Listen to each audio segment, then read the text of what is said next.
Deux symboles, comme une invitation au Mondial 2010. C'est la première fois que le continent africain accueille une Coupe du Monde. L'événement promet d'être festif, alors il ne faut pas le rater. En France, 3 agences de voyage sont en compétition. Chacune d'entre elles propose en moyenne 450 billets par match, toute équipe confondue.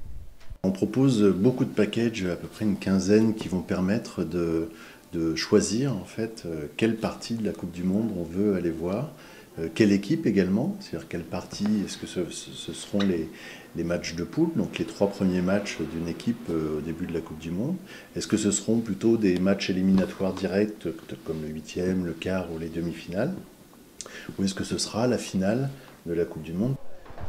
En famille, entre amis ou entre supporters, avec ou sans excursion, à chacun de composer son voyage en fonction de ses envies et de ses moyens. Comptez entre 1 800 € pour un seul match et 14 000 € pour assister à l'ensemble de la compétition. Un rêve que beaucoup de mordus espèrent concrétiser. Ça serait une bonne opportunité pour découvrir le pays, pour voir du foot évidemment. C'est bien aussi pour l'Afrique d'avoir la coupe, donc c'est parfait. La Coupe du Monde serait un prétexte quoi, pour moi. Ça serait vraiment d'y aller et d'en profiter pour visiter. Et en plus, si je peux voir un match, pourquoi pas, ouais. Un enthousiasme qui n'est cependant pas partagé par tout le monde. Ce qui m'arrête surtout, c'est les prestations de l'équipe de France qui sont très insuffisantes à mon goût, quoi. Donc j'ai pas envie de supporter l'équipe de France.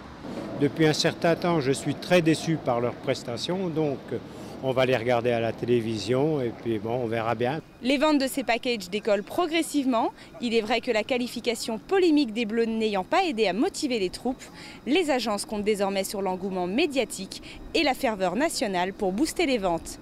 5000 billets ont déjà été vendus en France, c'est 10 fois moins qu'en Angleterre et 5 fois moins en Allemagne.